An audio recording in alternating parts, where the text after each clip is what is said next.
د سپیڅلي خدای تعالی په نامه سلام، وخت مو په خیر. عزتمندو لیدونکو د 8 بجو خبري ټولګې ته ښه راغلاست. په پیل کې د څو مهمو خبرونو سرټکي. پاکستان له قطر او ترکیې سره د افغانستان سره د خبرو اترو د بیا پیلولو لپاره د اړیکې نیولو په درشل کې د پاکستان دفاع وزیر ویلي که چیرې منځګړي د افغانستان او پاکستان د خبرو اترو د بل پړاو د پیلولو وړاندیز وکړي. اسلام آباد چمتو دی چې له کابل سره خبرې اترې بیا پیل کړي. په ورته وخت کې اسلامي امارت ویلي چې که اسلام آباد ښه نیت ولري او واقعیت چې ښه نیت ولري، کابل چمتو دی چې د خبرو اترو له لارې تاوتریخوالی حل کړي. په ورته وخت کې په ملګرو ملتونو کې د پاکستان دایمي استازي ویلي چې په افغانستان کې پاتې وسلې د ګاونډیو هیوادونو او سیمې لپاره جدي ګواښ ګڼل کیږي. اسلحه، تجهیزات و سایت نظامی که از اداره قبلی به امارت اسلامی افغانستان به طور غنیمت مانده، همیشون از منافع کشور بوده، مخصوصا منافع امنیتی کشور. امارت اسلامی افغانستان در قسمت حفظ و مراقبت کاملی و متحد بوده. همکنون نیروهای امنیتی به طور نیاز از همان اسلحه و تجهیزات نظامی استفاده میکنند. د افغانستان و پاکستان سوداګریزې لارې د یوې میاشتې لپاره تړلې پاتې دي. د افغانستان و پاکستان د سوداګرۍ د ګډې خونې مشر وایي چې په دې موده کې دواړو خواوو ته له 100 میلیونه ډالرو څخه ډېر زیان رسېدلی دی. په هر صورت د دې لارو د بیا پرانیستلو لپاره هیڅ روښانه امکان نه لیدل کیږي. د دواړو خواو اوسیدونکي اندېښمن دي.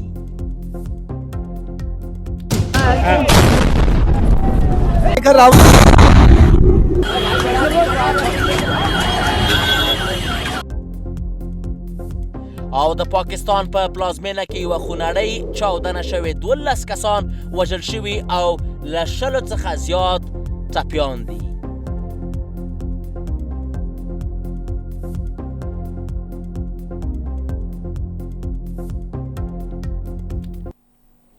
بشپړ خبرونه زه یوسف خان لاله یم. د هند لومړي وزیر نریندرا مودي خبرداری ورکړی چې په نوې ډیلي کې د تېرې شپې د برید عاملینو ته به سخته سزا ورکړل شي او د دسیسه جوړونکي به ونه بخښل شي. تېره شپه په نوې ډیلي کې د لال قلا ته نږدې یو موټر بم چاودنه وشوه چې 8 کسان یې ووژل او نږدې 20 نور یې ټپیان کړل. دا په داسې حال کې ده چې د سهشنبې په ورځ د پاکستان په اسلام آباد کې یوې زورورې چاودنې 12 کسان ووژل او له 100 څخه زیات یې ټپیان کړي دي.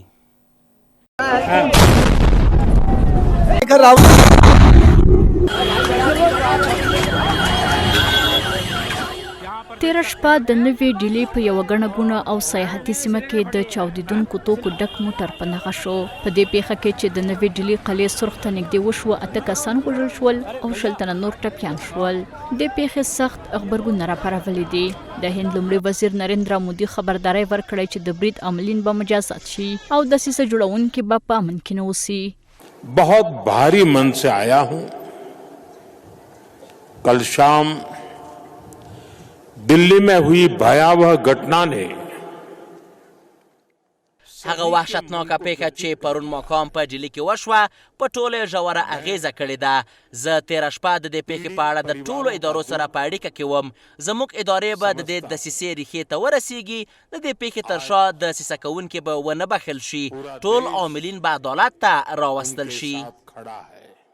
دا پیښه په داسې حال کې رامنځته شوه چې د جموں او کشمیر پولیسو د نورو امنیتي ادارو سره په همکارۍ د دوشنبې په ورځ د جیش محمد او انصار غزوت الهند ډلو سره د تړاو لرونکي ترهګر شبکې له پیژندلو خبر ورکړ. په ورته مهال کې د هند امنیتي چارواکو ویل چې لشکر طیبه د برید مسؤلیت په غاړه اخیستی دی او د هند حکومت دا یو ترهګریز برید اعلان کړ. له دې سره هم مهاله د هند امنیتي ځواکونو د ګجرات په بیلابیلو برخو کې د داعش 3 جنګیالي نیولي دي او ویلي دي چې دوی په څو هندي ښارونو کې د بیولوژیکي او کیمیاوي بریدونو پلانونه جوړول.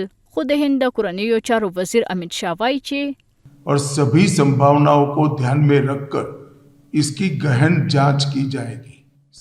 موږ ټول امکانات څېړو او دا موضوع په بشپړه توګه باید وڅېړل شي. ټول امکانات به په پام کې ونیول شي او د څېړنې پایله چې هر څه وي موږ به یې په ډاګه کړو.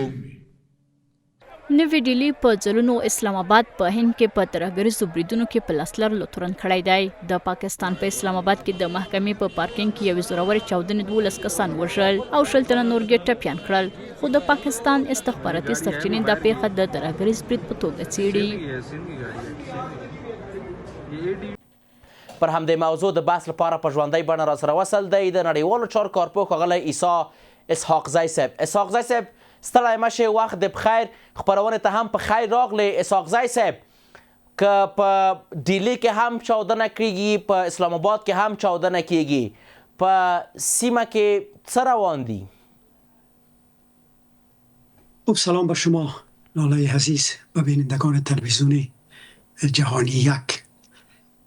ببینین برنامه هایی که توهم با خشونت و وحشت باشه و انسان دو کشته شوه، یعنی سیاستی که دو خون بریزه و انسان کشته شوه و محکوم است، هم از لحاظ ملی و از لحاظ قوانین بین‌المللی. بنابراین اگر اینا با عقلانیت برخورد کنن و برنامه های خود روی یک میز مذاکره صادقانه ارائه کنن، یعنی به تمام ترضی و استقلال مملکت های خودشان هم احترام بگذارن، به تمام ترضی و استقلال همسایه های خودشان. اولا خوب هر کشوری که دارای یک دولت است، یعنی حاکمیت ملی داره و امنیت خودش باید بگیره. ما یک مثل داریم در بین افغان ها که میگه مال توش کو همسایت دوز نگی. یعنی ما به یقین هستم که زمانی که ما دچار یک بحران امنیتی میشیم و امنیت در داخل مملکتشان خراب میشه، این بیشتر سر افغانستان مندازن و یا ای کشورهای مختلف منطقه سر امو کسانی را که مخاصمت با اونا دارن. شما ببینید که تقریبا این 70 سال است که جنجال بین هند و پاکستان وجود داره. اینا نتونستن با مؤلفه های هم انسانی، هم عدالتخانه، هم قوانین بین‌المللی بشینن مذاکره کنن روی برنامه های خودشون. ببینید شما کشور مسلمان، سنگاپور هم کشور مسلمان است، در بین 3 ابرقدرت قرار داره، ابرقدرت های جهان. اون طرفشون غرب است، چین است، این طرف هم هندوستان است، ولی مشکل وجود نداره.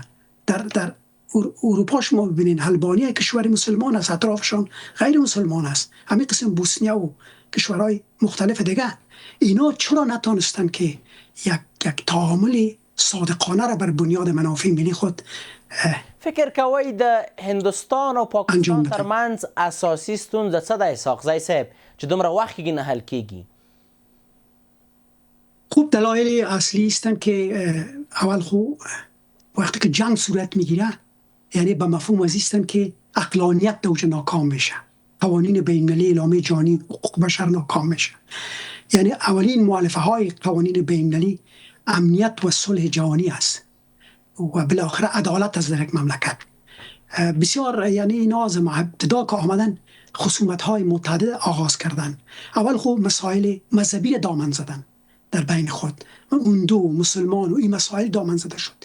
اینا هر دو سمت افراطی هایی که در هندوستان هم است و افراطی هایی که در مابین پاکستان هم است، اینا حامل جنگ هستند. مردم افغانستان، مردم پاکستان، مردم هندوستان جنگ نمیخواه که در استراتایشان یا در جاده هایشان انفجار صورت بگیره، در اونجا ملکی ها و زنار و یعنی کودکان کشته میشه. ما به یقین هستم که چون این عمل، یعنی برنامه هایی رفتن به طرف خشونت که اونجا سیاست هایی که انسان کشته شده و خون بریزه کاملا محکوم است، یعنی ناکام هستند. هر دو جانب ناکام هستند در برنامه های سیاسی بر بنیاد قوانین بین‌المللی و اعلامیه جهانی حقوق بشر.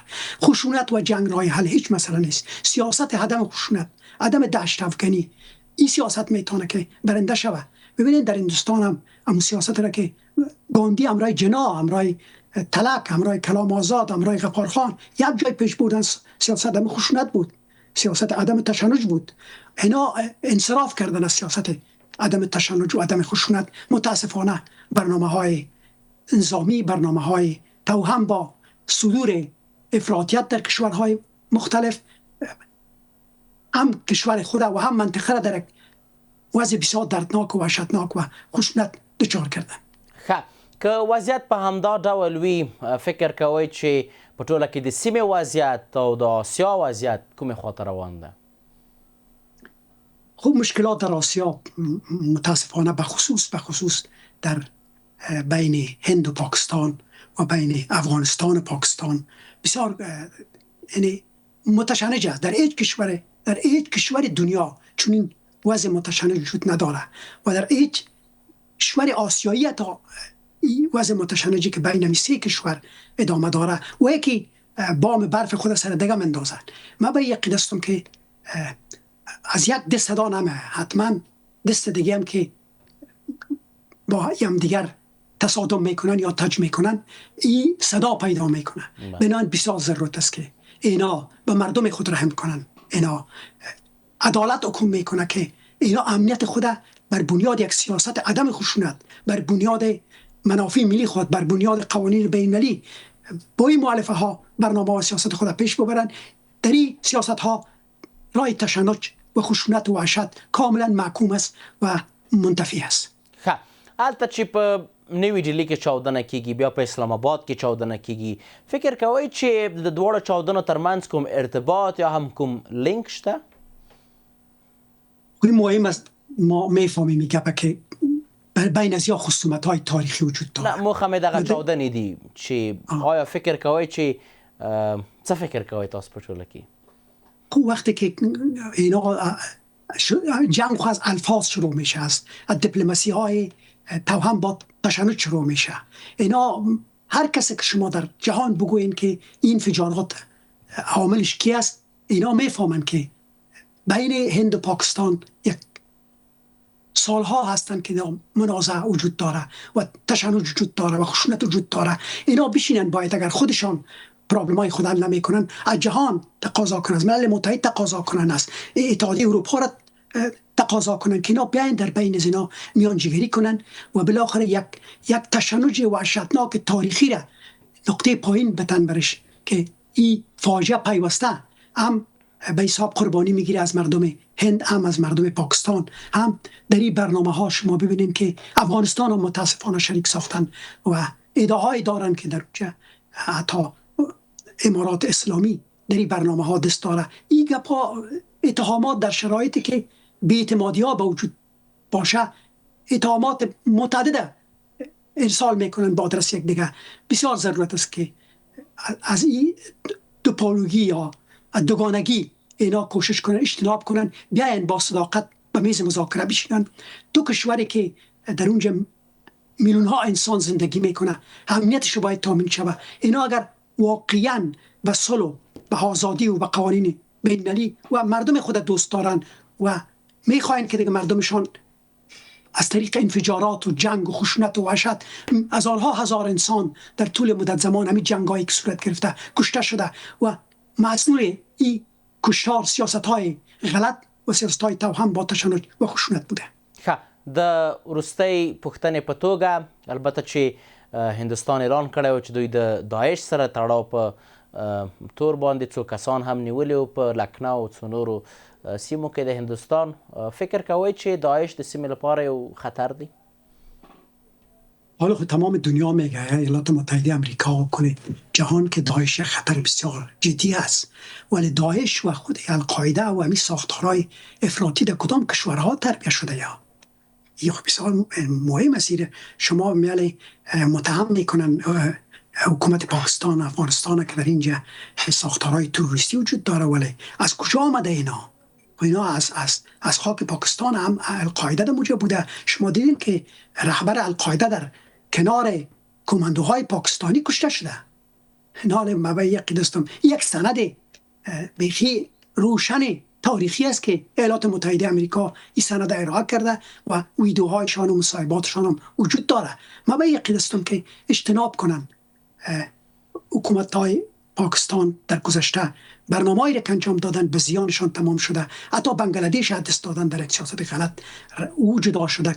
بنابراین بسیار ضرورت است که تلاش کنن که با مؤلفه‌های ملی، با مؤلفه‌های قوانین بین‌المللی و اعلامیه جهانی حقوق بشر با مردم خودم رفتار کنن، با افغانستان هم رفتار کنن، با مجموعه کشورهای همسایه خودم رفتار کنن که اینا بتانن تنها یگانه راه اگر دلسوزانه با منافع ملی خود فکر میکنن و دلسوزانه برای انسانیت و اعلام جهانی حقوق بشر صادقانه بشینن و تمام برنامه های تشنج و جنگ و خشونت منتفی کنن و راه صلح و عدالت تا سرحد باز کنن در قرن 21 که تا سرحد نداشته باشن امنیت مملکت هایشان تامین باشه. مثل که در اروپا هستن، مثل که در بسیار کشورهای دیگه در آسیا هستن، اینا آزادانه میرن و میاین، هیچ نوع تشنج و خشونت بینشان وجود نداره، حتی همکاری اقتصادی هم ادامه داره. اسحاق زی صاحب په خپرونه کې ستاسو له حضور څخه نړۍ منندویم. تشکر شما. مهرباني. عزتمن لیدونکو د 8 بجو خبري ټولګه پر همدې ځای پای ته ورسېده. تر بیا کتو په الله پاک مسپارم. ښې چارې